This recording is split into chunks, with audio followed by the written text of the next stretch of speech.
going to be talking about finishing up 10 things life is too short to worry about. Really going through 6 through 10. And I'm serious about this, man. This stuff will kill you. Worrying is the last thing, and you can control it. You can actually control it. That's what's silly about it. One thing that's common about everything that we've been talking about yesterday and the stuff we're going to talk about today is that worry distracts you from right now. If I could take this and dwindle it down to one main point, is that worrying is going to distract you from your right now. It's robbing you. Worry is a thief. Word of the day is inevitable. When something is inevitable, we're talking about it's certain to happen. That's a loud ringtone right there, brother. You say something is inevitable, it's certain to happen. It's just a matter of time. Unavoidable. Keep drinking and driving. Accident is inevitable. Keep having unprotected sex. It's inevitable. Word of the day, inevitable. Certain to happen, something that's unavoidable. Here we go. Saying of the day. A day of worry is more exhausting than a day of work. At least if you go out and work and become exhausted, you made some money. You laid in your bed and worried all night. You tired like you went and worked the whole day and you don't have no money for it. Ain't no money in that. Ain't no value in worrying. The Bible says it. 10 things life is too short to worry about. 6 through 10. Number 6, what other people are doing. Because the time I'm using to concern myself or worry about somebody else's business, I can be using that time to get my stuff together.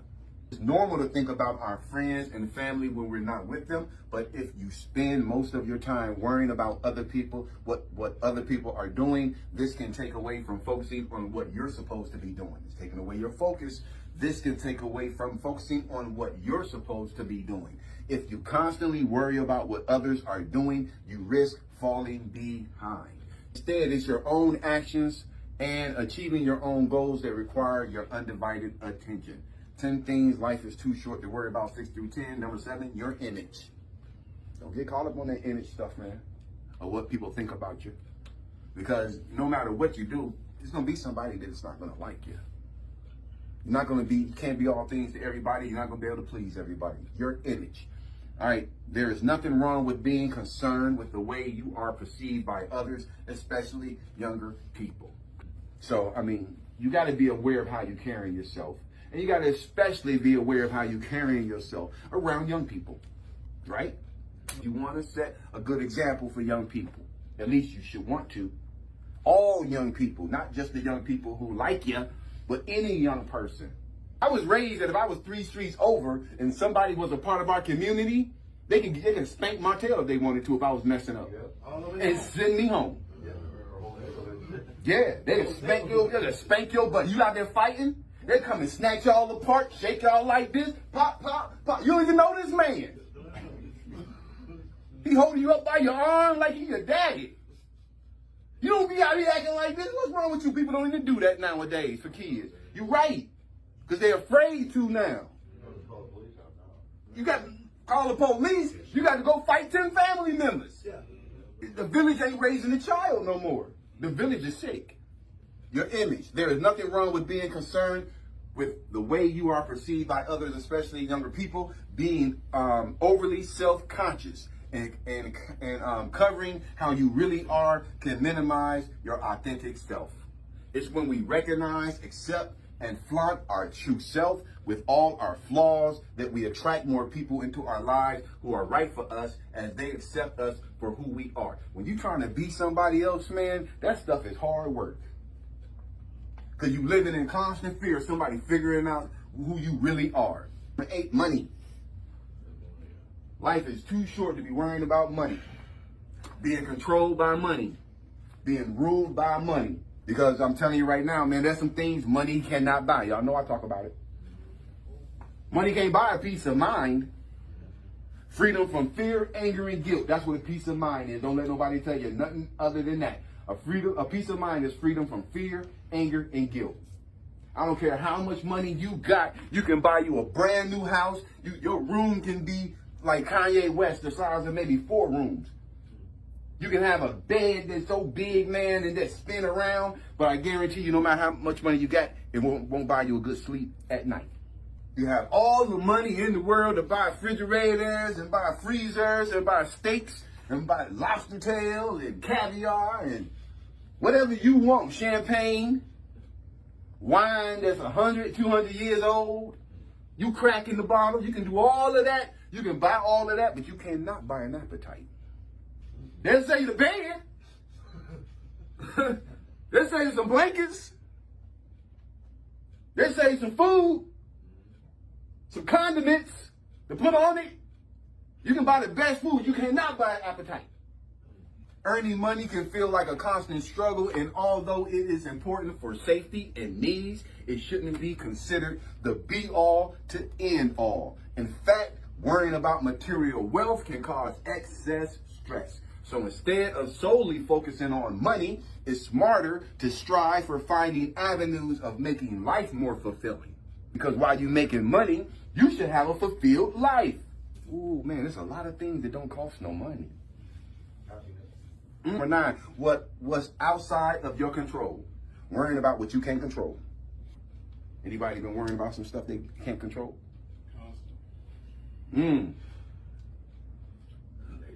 Now make sure you can control it. There's a lot of stuff we can control. Yeah.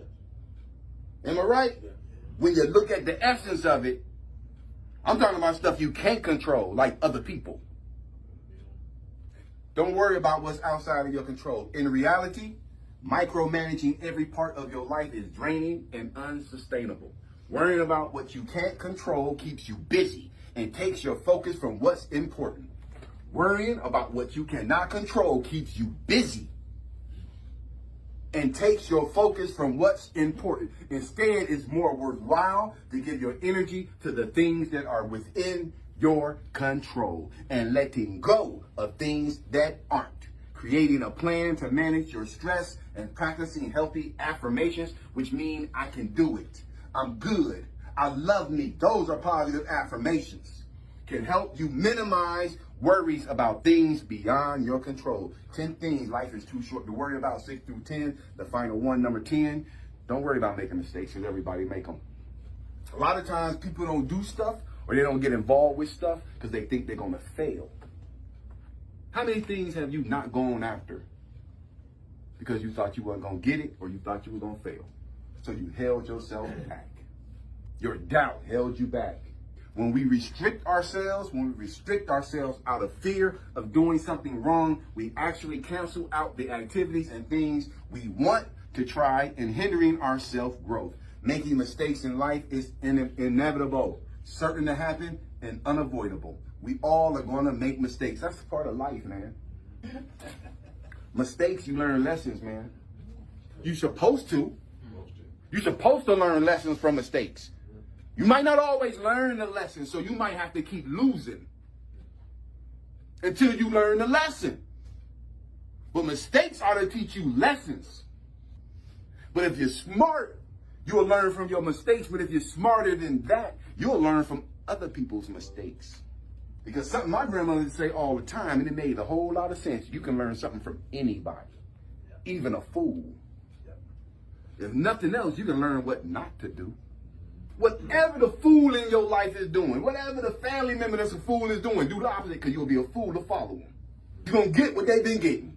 Making mistakes. When we restrict ourselves out of fear of doing something wrong, we actually cancel out the activities and things we want to try, and it hinders our self-growth. Making mistakes in life is inevitable, but the best part about them is they help you learn to grow. Rather than constantly worrying about mistakes or the fear of making them, it's more important to grab onto opportunities as they come and then reflect on what you've learned from previous mistakes. 10 things life is too short to worry about, 6 through 10. Number 6 was what other people are doing. Don't worry about what other people are doing, because it takes the focus off what you're doing.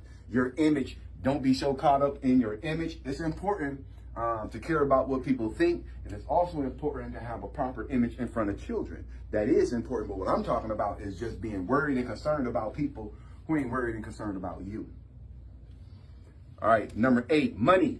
10 things life is too short to worry about. Money.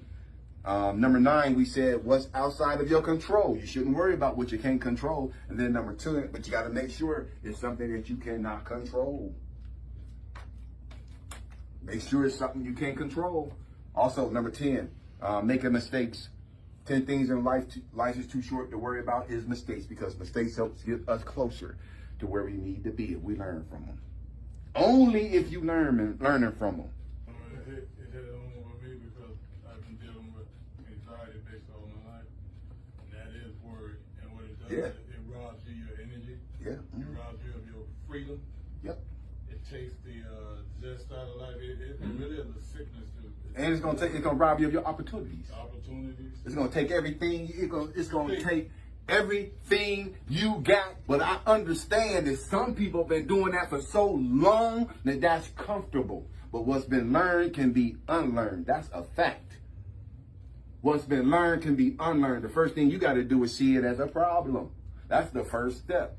You got to be able to recognize something. That's self-awareness. Self-awareness is being aware of things you need to change. Self-awareness is being honest with yourself. Because it's so many times, man, the Bible talks about it. We can see stuff going on with other people and going on in their lives and immediately see something wrong with somebody else. You got to be honest with yourself, man, if you want to change.